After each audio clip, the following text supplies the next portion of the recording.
সুপ্রভাত বন্ধুরা, সবাই কেমন আছো? আশা করি খুব ভালো আছো। আমিও খুব ভালো আছি। চলে এসেছি আজ একটা নতুন ব্লগ নিয়ে। আর সকাল সকাল উঠে পড়েছি, দেখতে পাচ্ছ, কারণ আমরা যাবো পিকনিক। এই আমার কাকুরা চলে এসছে, এখন মোটামুটি বাজছিল 7টা মতো। তো আমরা তখন বেরিয়েছি। আর তারপর আমার পিসির বাড়ি যাই, ওখান থেকে পিসিরাও গাড়িতে চাপে, আর তারপর আমরা বেরিয়ে পড়ি।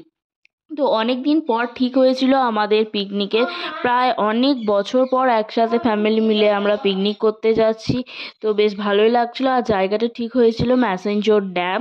তো আমরা গাড়ি নিয়ে সকাল সকাল বেরিয়ে পড়েছি, কারণ না হলে তো ওখানে রাস্তায় তো জ্যাম ট্যাম থাকলো, একটা আলাদা ব্যাপার। আর তাছাড়াও যেটা আসল কথা হচ্ছে প্লেস পাওয়ার ব্যাপারটা, কারণ তারিখটা ছিল 26 তারিখ, যেহেতু একদমই পিকনিক শুরু হয়ে যাওয়ার সময়।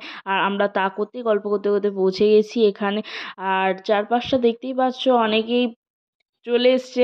আরও অনেক ভিড় হয়েছিল। সকালটা যদিও একটু ফাঁকা লাগলো। তারপর আমরা টিফিনগুলো করে নিচ্ছিলাম, কারণ এগুলোর মধ্যে আমাদের টিফিনটা দেওয়া হবে, তাই খাপগুলো তৈরি করে নিচ্ছিলাম। তো সেই করতে করতে পিসিমণি আর কাকিমা মিলে আলুগুলো কাটছিল, আর মা তো আদা আর এইসব মানে মশলা পোস্ত এইগুলো সব বেটেই এনেছিল। তো মাও সেগুলো হাতে হাতে এগিয়ে দিচ্ছিলো, আর পিসিমণি আর কাকিমা মিলে আলুগুলো কাটছিল, আর আমরা টিফিনগুলো বানাচ্ছিলাম। আর তারপরে আমাদের টিফিনে দিয়ে দিয়েছিল কচুরি আর ডাল।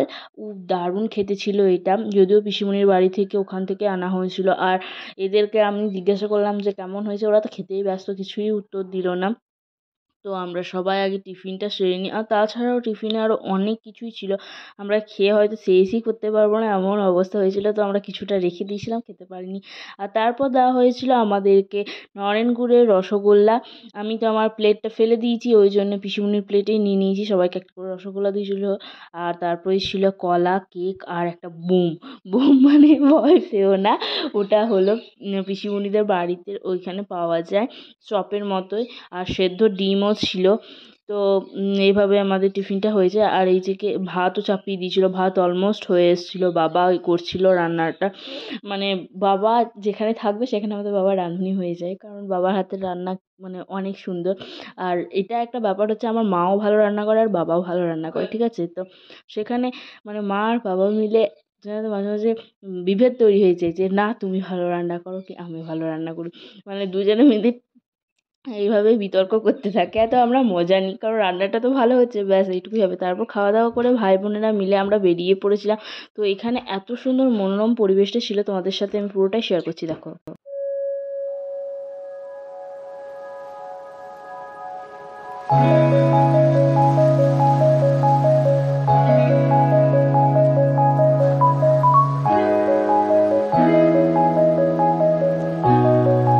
আর এইদিকে ভাই আর বড় ভাই মিলে ওরা মাছ ধরতে চাইছে। আচ্ছা বলো তো, নদীতে এভাবে কেউ মাছ ধরতে পারে? পাগলের মতন চেষ্টা। তো ওরা সেই করেই যাচ্ছে করেই যাচ্ছে, যে দিদি ভিডিও করো, দেখো মাছ ধরতে পারি কিনা।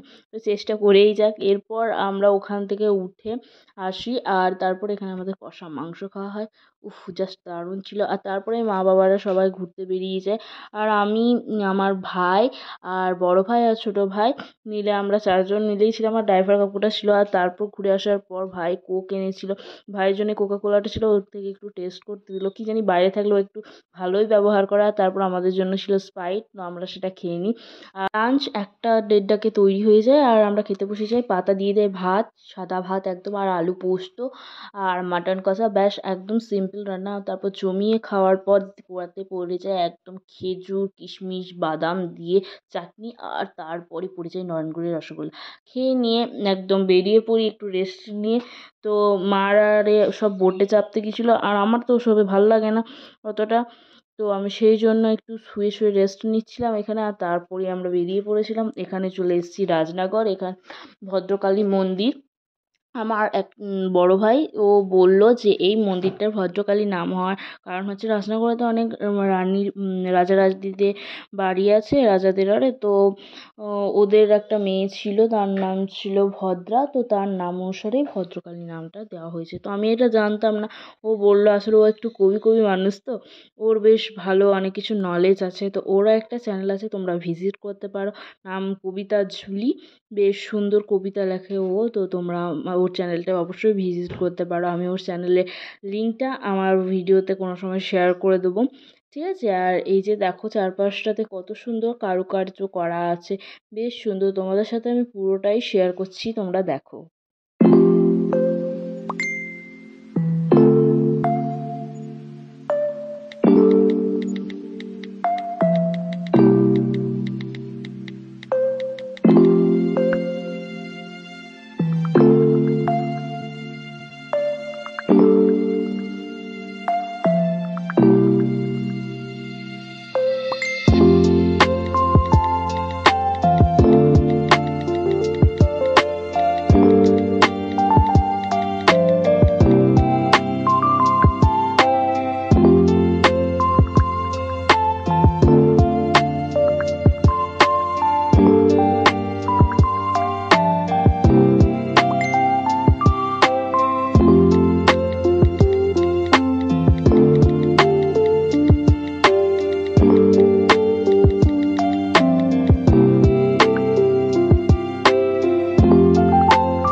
শীতলা মায়ের মন্দিরও ছিল, সেটাও তোমাদেরকে দেখালাম। এই যে এখানে একটা আরেকটা মন্দিরও রয়েছে। আর এখানে বটের ঝুড়িগুলোতে দেখতে পাচ্ছ সবাই কেমন ঝোলাঝুলি করছে। আমার মাও, মানে ছোটোতে মা আরে খুব এগুলোতে খেলতো, আর আমার ভাইও চেপেছিল, আমিও করেছিলাম চেষ্টা, কিন্তু আমি পারিনি।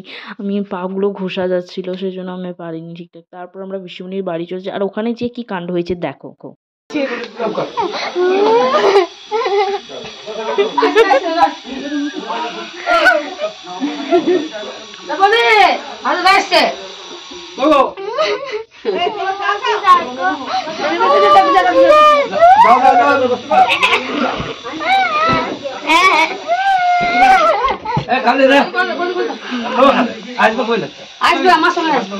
তারপর বোনকে বুঝিয়ে সুঝিয়ে কান্না থামিয়ে আমরা কোনো মতে বাড়ি আসি। আর বাড়ি এসে আমি একটু খেয়ে নিই, কারণ সেই টিফিন খেয়েছি, আর সরি লাঞ্চ খেয়েছি, আর তারপরে তো কিছুই খাওয়া হয়নি।